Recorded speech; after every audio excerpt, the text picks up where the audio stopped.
Hi, everyone. I'm Jack. And I'm Elena. Today, we're going to be talking about overthinking.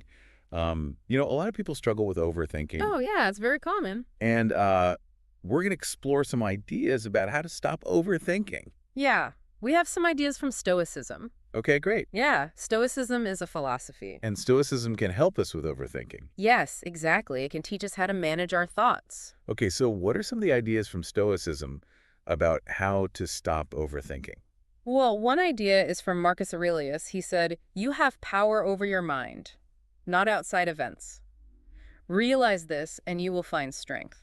Hmm, that's interesting. So we have power over our own minds.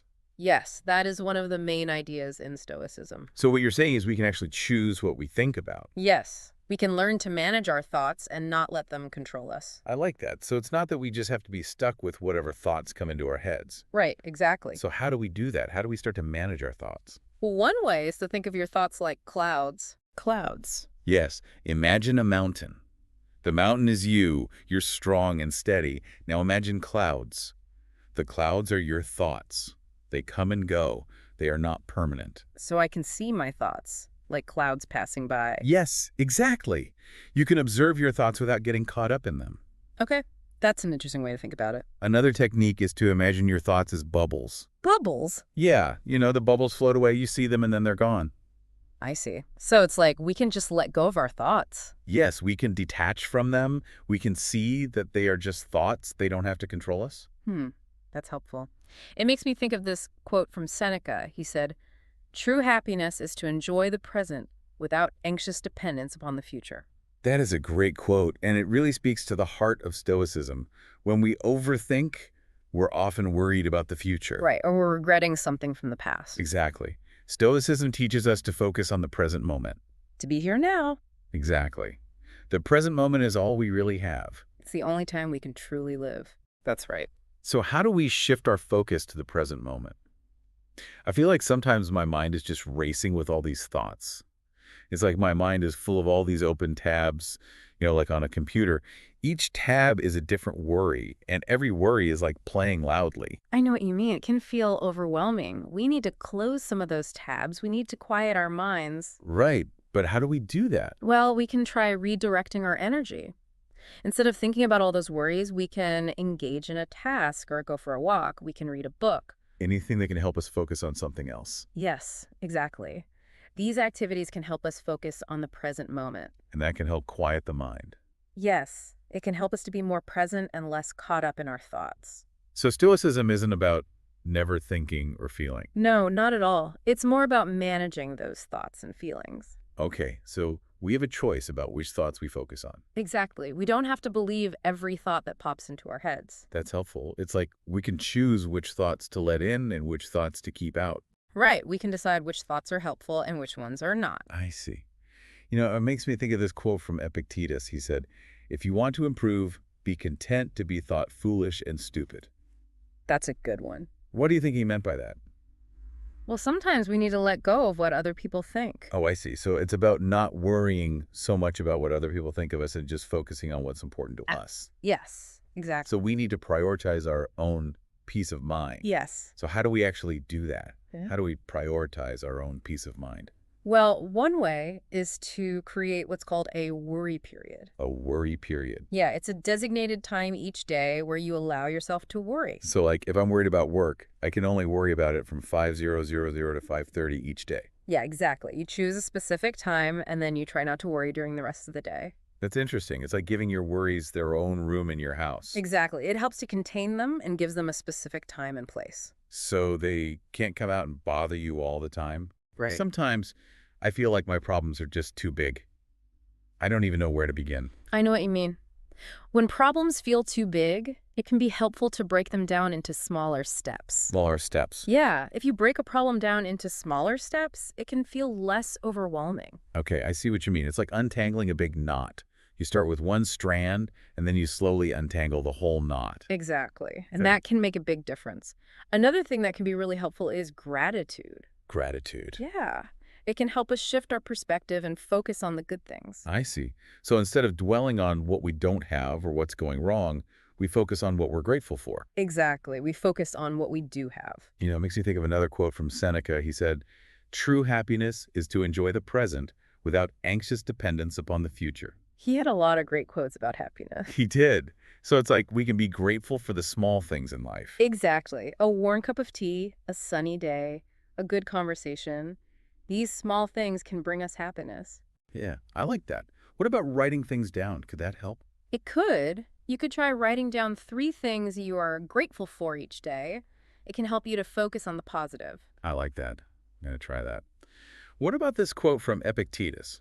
He said, "Don't explain your philosophy, embody it." That's a good one. What do you think he meant by that? Well, I think he meant that we should live our philosophy. We should not just talk about it. I see. So we should show our philosophy through our actions. Exactly. So how does that relate to overthinking? Well, the Stoics believe we should focus on what we can control. We can't control everything that happens to us. But we can control our own efforts. We can control our own intentions. That's right. We can choose to act in a way that's consistent with our values. And even if things don't turn out the way we hoped, we can still be proud of our efforts. It's liberating to think about focusing on what we can control. We don't have to waste energy worrying about things that are out of our hands. Exactly. And that can help us to feel more peaceful and content. So what are some other things we can do to stop overthinking? Well, one technique that the Stoics talk about is practicing voluntary discomfort. Voluntary discomfort. Yeah, it means doing things that are uncomfortable on purpose. It sounds kind of strange, but it can actually be really helpful. Why would we want to do things that are uncomfortable? Well, it helps us to build resilience. It helps us to be stronger in the face of challenges. I see. So it's like we're training our minds to be more adaptable and to be able to handle uncertainty. Exactly. Life isn't always going to be comfortable. There are going to be challenges. You know, it makes me think of this quote from Marcus Aurelius. He said, "The art of living is more like wrestling than dancing." That's a good one. Life is tough. We need to be tough to handle it. Exactly. We need to be able to roll with the punches. So how do we practice voluntary discomfort? Well, you could try something simple like taking cold showers. Holy showers. Yeah, or you could try giving up something that you enjoy for a period of time. These small discomforts can actually help you to grow. Interesting. It makes me think of that quote from Seneca. He said, "We are not given a short life, but we make it short. And we are not ill-supplied, but wasteful of it." That's a powerful quote. It makes you think about how we spend our time and energy. It does. Are we wasting our lives worrying about things that don't matter? Right. It's important to remember that life is precious. We should cherish each moment. We should focus on what's truly important. So maybe we should ask ourselves, will this matter in a year? Will this matter in 5 years? Exactly. And if it won't, maybe we can let it go. That makes sense. You know, this other quote from Seneca is coming to mind. He said, "Consult your friend on everything, especially on those matters concerning yourself. His counsel may then be useful where your own self-love won't impair your judgment." That's a great quote. So it's like when we're overthinking, it can be helpful to talk to a friend and get their perspective. Exactly. Sometimes we're too close to a problem and we can't see things clearly. Yeah. We need an outside perspective. Right. A friend can help us to see things more objectively. And they can help us to challenge our negative thoughts. Exactly. They can help us to find solutions. And just having someone to talk to can help us to feel less alone. Right. Talking to a friend can help to break the cycle of overthinking. It can help us to feel more connected and supported. It can help us to find some peace of mind. And it can help us to feel more connected. You know, we've talked about a lot of Stoic ideas for managing overthinking. Yeah, we have. These ideas can help us to change our perspective and focus on the present moment. Yeah, they really can. And they can help us to build resilience. And they can. But there are also a lot of other techniques we can use to help quiet our minds. Okay, so what are some of those techniques? Well, one technique is to simply notice when you are overthinking. Just notice it. Yeah, just become aware of it. Okay. And you can even say to yourself, I am overthinking. I am overthinking. Yeah. Sometimes just acknowledging that you're doing it can help you to detach from the thoughts a little bit. Oh, interesting. Yeah, it's like taking a step back from your thoughts. So I can observe them. Right. You're observing them instead of getting caught up in them. Okay, I like that. You can also try postponing your worries. Postponing my worries. What do you mean by that? Well, tell yourself, I will worry about this later. Choose a specific time to worry, like we talked about earlier with the worry period. Oh, right, the worry period. Yeah. So you could say to yourself, okay, I'm not going to worry about this now. I'm going to worry about it tonight from 6 to 6:30. I see. So I'm basically training my brain that there's a time and a place to worry. Exactly. It can help you feel more in control of your worries. That makes sense. Another technique that you can try is shifting your attention. Shifting my attention. Yeah, move your attention from your internal world to the external world. Okay, get out of my head. Yeah, get into your body. So what does that actually look like? Well, focus on your senses. What do you see? What do you hear? What do you smell? What do you taste? What do you touch? I see. So I'm really just focusing on what's happening around me right now in this moment. Exactly. And that can help to ground you in the present moment. It can help you to stop ruminating. Ruminating. Yeah, thinking about the same things over and over again. Oh, right. Yeah, I do that a lot. I think we all do. It's a common human experience. So sometimes I find that all this overthinking really makes it hard to make decisions. I know what you mean. It's like you get stuck. Yeah, totally stuck. I feel paralyzed. Yeah, it's called decision paralysis. Decision paralysis. Yeah. But there are things you can do to help with that. Okay, good. What can I do? Well, one thing is to shift from abstract thinking to concrete thinking. Abstract thinking to concrete thinking. What's that? Well, instead of thinking about all these big, vague worries, try to focus on the specific details. Okay. So, for example, instead of asking, why can't I ever find a good job? You could ask yourself, what's one thing I can do today to improve my job search? Oh, I see. So I'm switching from worry to action. Exactly. It's like I'm taking a step in the right direction. And it can make you feel more in control. More in control. I like that. Another tip that can be helpful is to avoid asking why questions. Why questions? Yeah, like, why am I so anxious? Why am I such a failure? Yeah, those why questions just take you down a rabbit hole. Exactly. They often lead to more overthinking and rumination. So what should I do instead? Try asking what and how questions instead. What and how? Yeah. So instead of asking, why am I so anxious? You could ask, what can I do to feel less anxious? Ah, I see. So I'm focusing on solutions. Exactly. And that can be really empowering. It feels more hopeful. Right. Another thing you can do is to focus on your values. My values. Yeah. What are the things that are important to you? What do you believe in? What's meaningful to you? That's a good question. Yeah. Take some time to think about it. And then, once you have a good understanding of your values, you can start to focus your energy on living in alignment with those values. So I'm basically using my overthinking for good. Exactly. You're giving it a positive outlet. I like that. What if I'm just feeling really overwhelmed and I need a break from all the overthinking? Well, sometimes a little distraction can be helpful. Yeah, a distraction. But you want to be mindful of what you choose to distract yourself with. Oh, okay. So what kinds of distractions are good? Well, try to avoid anything that's going to make you feel worse in the long run. So like scrolling on social media all day. Yeah, that's probably not the best choice. Or, binge watching TV for hours on end. Right.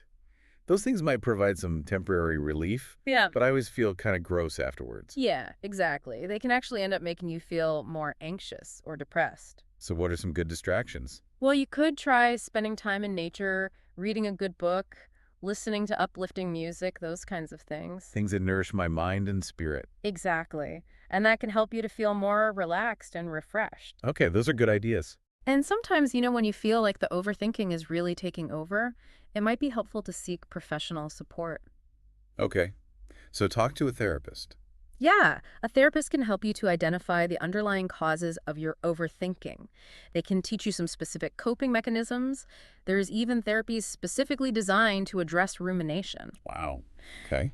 It takes courage to ask for help, but it can make a big difference. That's right. It's important to remember that overthinking is something that a lot of people struggle with. Yeah, you're not alone. And with the right tools and support, we can learn to manage it and live a more peaceful and fulfilling life. Exactly. So what about sleep? Does that play a role in overthinking? It definitely can. When we're tired, it can be harder to control our thoughts. Sleep deprivation can make it harder to regulate our emotions and thoughts in general. Okay, so that makes sense. Making sure I'm getting enough sleep can help with the overthinking. It can.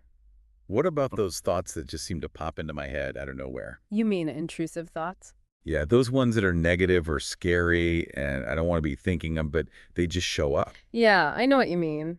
This can be tough. They really can. It's important to remember that intrusive thoughts are very common. A lot of people experience them, and they don't mean anything about you as a person. So they're just thoughts. They are just thoughts. They're not facts. That's an important distinction. It is, and there are things you can learn to manage them. Like what? Well, one technique is called cognitive diffusion. Cognitive diffusion. Yeah, it means learning to separate yourself from your thoughts. Okay. So instead of getting all caught up in the content of the thought, you can just see it as words or images passing through your mind. Oh, I see. So I can choose not to believe them. Exactly. For Yeah. example, instead of saying, I'm a failure, you could say, I'm having the thought that I'm a failure. I'm having the thought that I'm a failure. Yeah. Yeah, It creates a little bit of distance between you and the thought. I like that. Yeah.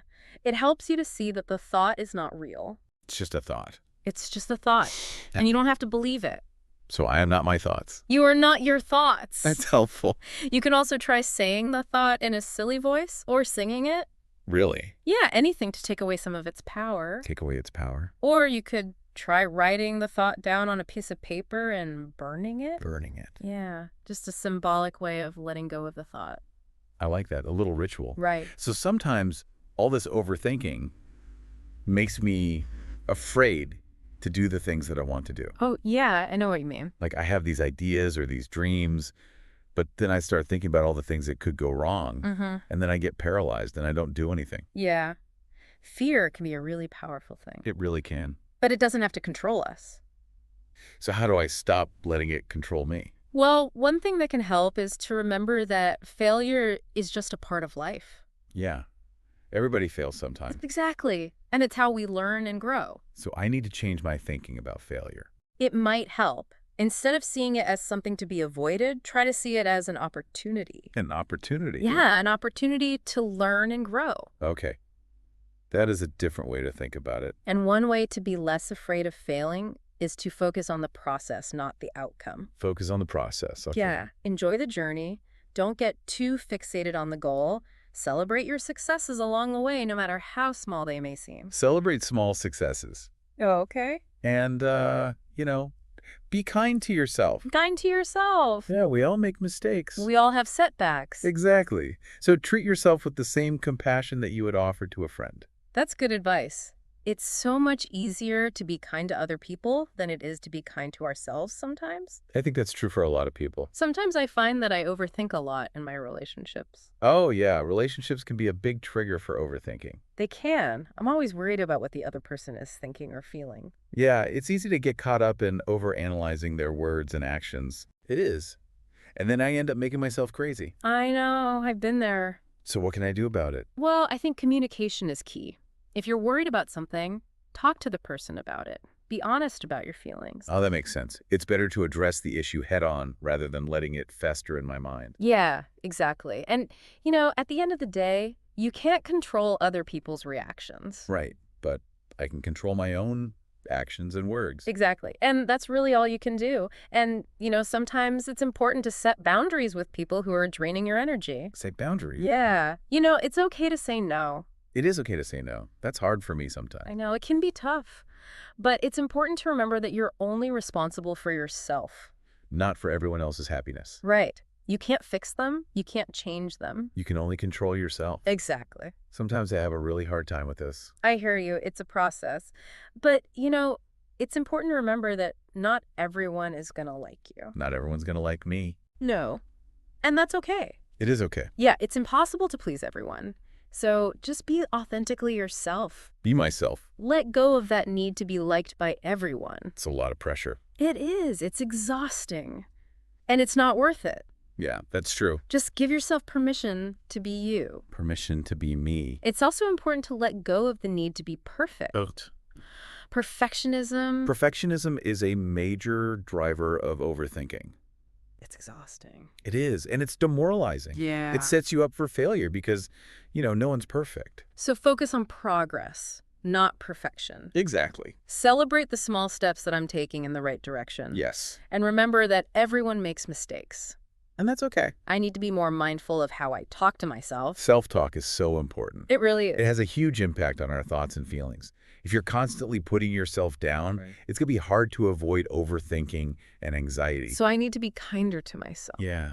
Treat yourself with kindness and compassion. Like I'm my own best friend. Exactly. And, remember that you're capable of amazing things. I am capable of amazing things. Don't forget that. It's easy to get caught up in my own perceived flaws. I know what you mean. We all do it. But I need to remember my strengths and potential, too. You do. You have so much to offer. I need to work on my self-esteem. That's a great goal. And, the more you do that, the less you'll be swayed by those negative thoughts and self-doubt, and the less you'll overthink. It's all connected. It is. So how do we work on our self-esteem? Well, one way is to start by becoming aware of the negative thoughts that are running through your head. Those thoughts like, I'm not good enough, or I'm going to mess this up. Yeah, I have those thoughts a lot. Well, when you catch yourself thinking those thoughts, try to stop and challenge them. Challenge them. How do I do that? Ask yourself, is this thought really true? Is this thought really true? What evidence do I have to support it? Oh, And often you'll find that these negative thoughts are not actually based in reality. They're just old beliefs or fears. that makes sense. And you don't have to believe them anymore. You can choose to replace them with more positive and empowering thoughts. Oh, okay. So instead of thinking, I'm not good enough, I could think, I'm doing my best. Exactly. Or instead of thinking, I'm going to mess this up, you could think, I'm capable of handling this. I like that. And there's another technique that can be helpful for replacing negative thoughts. It's called affirmations. Affirmations. Yeah. They're positive statements that you repeat to yourself, either out loud or in your head. So like, I am strong. Exactly. Or, I am worthy. I am worthy. And the idea is that if you repeat these statements enough, you start to believe them. So they become part of my self-talk. Exactly. It's like you're reprogramming your mind for positivity. I like that. Reprogramming my mind. You can also try keeping a gratitude journal. A gratitude journal. What's that? Well, it's just a journal where you write down things that you're grateful for. It's a simple practice, but it can be really powerful. How so? Well, it helps you to focus on the good things in your life, even when things are tough. I see. So how do I do it? Well, you just take a few minutes each day to write down a few things that you're grateful for. It could be anything. Yeah, anything at all. Yeah, the warmth of the sun on your skin, a good cup of coffee, a kind word from a friend. Those little things. Yeah, those little things. But it's amazing how much those little things can matter when you take the time to really notice them. I bet. And just remember, overcoming overthinking is a journey. It's not a destination. It's a journey. There's no quick fix. It takes time. It takes practice to change our thinking habits. Right. I have to be patient. Exactly.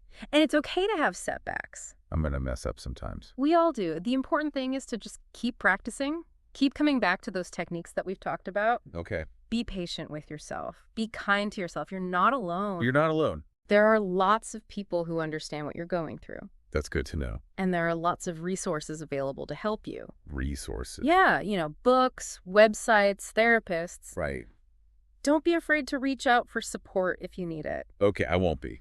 One thing that can be really helpful is to connect with something bigger than ourselves. Something bigger than myself. Yeah. It could be nature. It could be spirituality. It could be art. It could be anything that gives you a sense of meaning and purpose. Oh, okay. Because when we connect with something bigger than ourselves, our problems don't seem so big anymore. We realize that we're all part of something larger. We're all connected. Exactly. And that can help us to feel more grounded and less alone. Less alone. I like that. So, spend some time in the forest, sit by the ocean, meditate, pray, listen to music, read a book. Just be. Yeah, just be. Find what resonates with you. Find what makes you feel alive. Find what makes me feel alive. And step outside of your comfort zone. Try new things. Try new things. And surround yourself with people who support you and lift you up. My people. Your people, yeah. Because, your relationships have a huge impact on your well-being. They really do. If you're spending time with people who are constantly negative or critical, it's going to be so much harder to overcome overthinking. Yeah, that makes sense. Choose your companions wisely.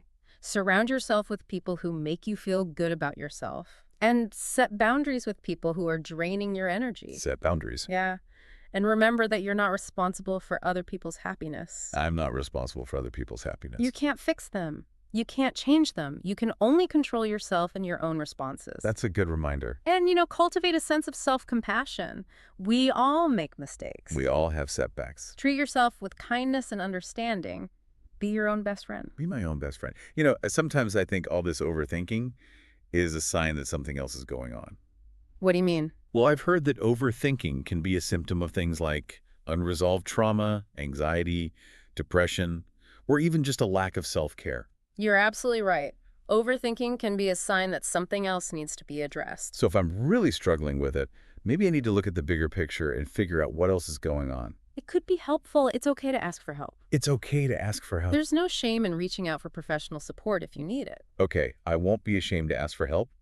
What about all the information that I'm taking in all the time, like the news and social media?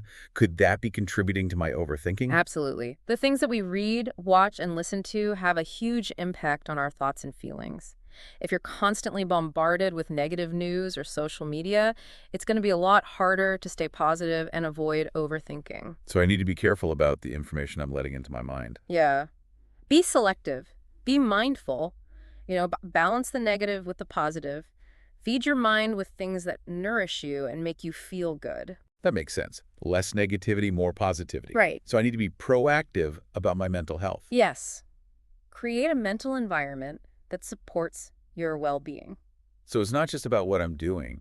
It's also about what I'm surrounded by. Exactly. What about my physical health? Does that matter too? Oh, absolutely. Your physical and mental health are completely interconnected. Oh, okay. So if I'm not taking care of my body, it's going to affect my mind. It will. Okay, so that means I need to make sure that I'm getting enough sleep, eating healthy foods, exercising regularly, Exactly. spend time in nature, get enough sunlight, Yeah, all those good things. and practice relaxation techniques. Yes, relaxation is so important. So basically, I need to create a lifestyle that supports both my physical and mental well-being. Exactly. Sounds like a lot of work. It can be, but it's worth it. And, just remember to be kind to yourself along the way. You're doing the best you can. I'm doing the best I can. You are not your thoughts. I am not my thoughts. Your thoughts are just thoughts. They're not facts. They're not who you are. Okay, so I can choose which thoughts to believe You do have a choice? and which thoughts to let go of. Exactly. I want to focus on the thoughts that serve me, Yes, the thoughts that support my well-being. that's right. Sometimes I forget this, but I am loved. You are loved. We're all loved. And we're surrounded by people who care about us. We are. And we're worthy. You are worthy. Don't forget that. We're all unique and special in our own way. We are. And we all deserve to be happy. We do. So often I feel like this overthinking is just part of my personality. I know. It can feel that way. But it's actually a habit. It is. It's something that we've learned to do over time. And that means we can unlearn it. We can. It takes time. It takes practice. But it's possible. It's totally possible. So we need to change our thinking habits. Change my thinking habit. Yeah. Yeah. And that's what we've been talking about today. Right. All these techniques. Yeah. All these techniques. And we can replace those negative thoughts with positive thoughts. Positive thoughts. And we can create a lifestyle that supports our well-being. A lifestyle that supports my well-being. And we can create a life that makes us feel good.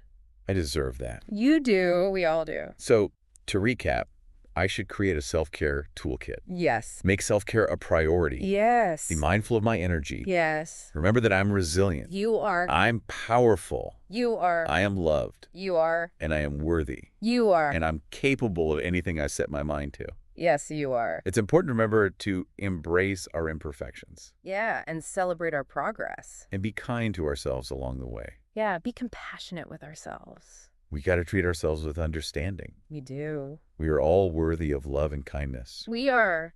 Sometimes overthinking feels like it's just part of my personality. It can feel that way. But it's really often just a habit. It is a habit. Something we learn to do. Yeah, we learn it over time. Maybe to deal with stress. Or uncertainty. Overthinking is not something we're born with. No, it's a habit we develop. And that means we can unlearn it. We can. It takes time. It does. And practice. Yeah.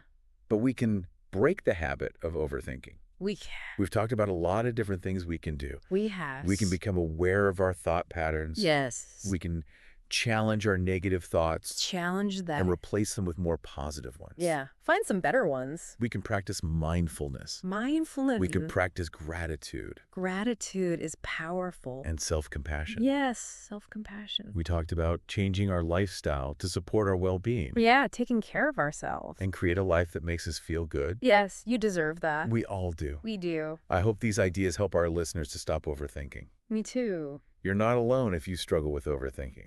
So many people do. You are worthy of love. You are. And happiness. You deserve to be happy. You can break free from this habit of overthinking. You can. It takes some time and effort. It does. But it is possible. It is. Be kind to yourself on your journey. We believe in you. Thank you for joining us today. I hope you found this helpful. We'll see you next time.